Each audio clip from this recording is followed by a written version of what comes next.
little bit more, but I do find myself scratching my head as to why Houston would do this deal. Russell Westbrook wants out. Okay, fine. You trade him for John Wall. Wall is no slouch. He's just been injured. When healthy, the brother can ball. Ain't no doubt about it. But he's like Westbrook. Incredibly athletic. Plays 100 miles an hour. Never cheats you with effort. Attacks the basket with vigor. Can put up points. But neither of them are shooters. How does this really make Houston better? Wall is a couple of years younger. I got it. Dollars are comparable. It ain't going to make much difference for Houston. It ain't going to make much difference for the Wizards. Even though Westbrook with Bradley Beal could do some things, no doubt.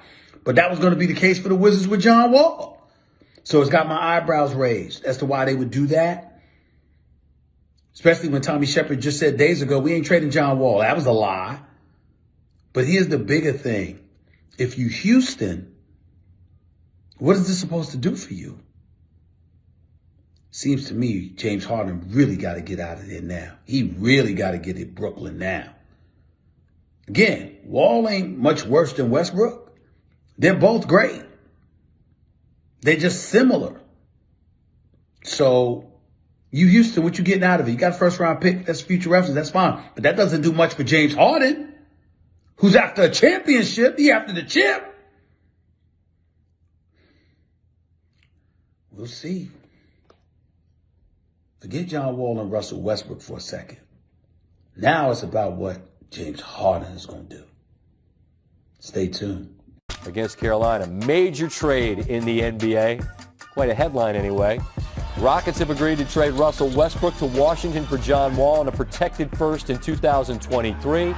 Wall hasn't played since the day after Christmas of 2018 and has 3 years and more than $132 million left on his contract.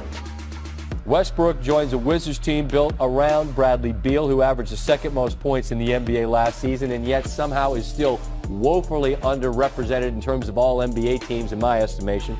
Washington also has a sharpshooter, Davis Bertans, who got paid, was coveted this offseason. Lottery picks in the last couple of years, including Denny Avdija. Steve, do you think it's a playoff team? Yes. I agree. Part of it's the East, but... Correct. As for Houston, John Wall reunites with DeMarcus Cousins after they played together at Kentucky. Speaking of reunites, Westbrook gets back together with Scott Brooks, who he was with in OKC. Be interesting to see how the game meshes with Harden, who became the first player since Michael Jordan to average 30 in 3 consecutive seasons. Adrian Wojnarowski, who blew up our rundown with his tweet about this news, joins us now. My guy Jeff and all of his Wizard buddy fans here in D.C. are bumming to see Wall, a perennial all-star, leave town. But Woj, he's a guy coming off an Achilles, and you know, explosiveness was his calling card. What does Houston think they're getting in Wall? Well, they think they're getting a player who wants to be with the Rockets and who has shown in the months since, has been working out this summer, that he's got some explosion back.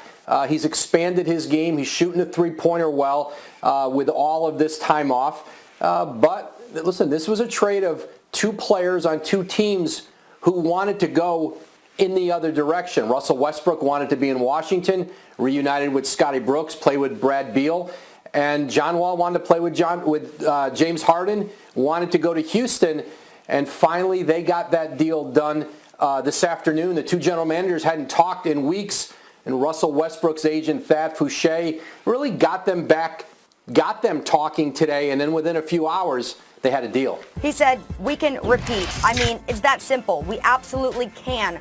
First of all, it all starts with health. You have to have some luck. You have to have health. If we can stay healthy, ... All right, you can fill in the blank there with that ... Of course, there is going to be some other competition in the West trying to keep the Lakers from making it to the title game once again. That team playing also in the Staples Center. So I ask you, Max, is Kawhi going to be the one that stands in the way of the Lakers making it to a championship once again? Oh, I hesitate to answer this question because I know what's coming.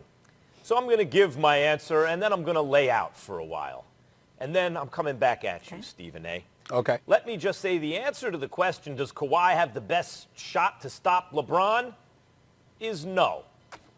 What? The floor is yours. What? Really? Oh, you know something, Max? Max Kellerman is hilarious. Let me get this straight.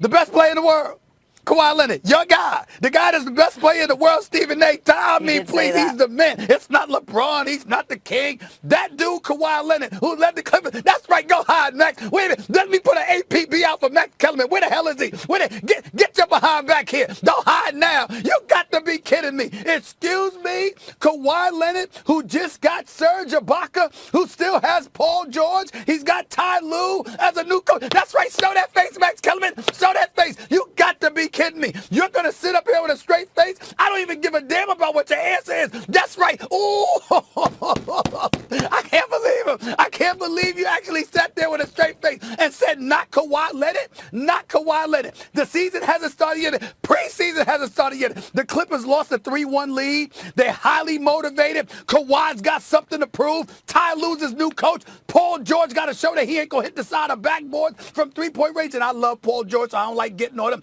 Reggie Jackson has been retained. Patrick Beverly is still there. Serge Ibaka has replaced Montrezl Harrell. You're trying to tell me that you don't believe that Kawhi Leonard, your dude, the #1 player in the world, the 2-time champion, the 2-time finals MVP, that dude does not have he's not the favorite to knock off LeBron. I didn't even sit up there and ask you, is he going to knock off LeBron? I said, should he be the favorite? And your answer is no, Max Kellerman? No? Really? Really? You said something just now that explains why. You said you like Paul George. You don't want to get on him. That's the reason. If it was Kawhi on a team built that has a similar strength to the Lakers, that's one thing. It is not. Because his second banana, Paul George, goes away in the playoffs. Stephen A., Kawhi needs all the extra credit to be considered better than LeBron. I thought he was going to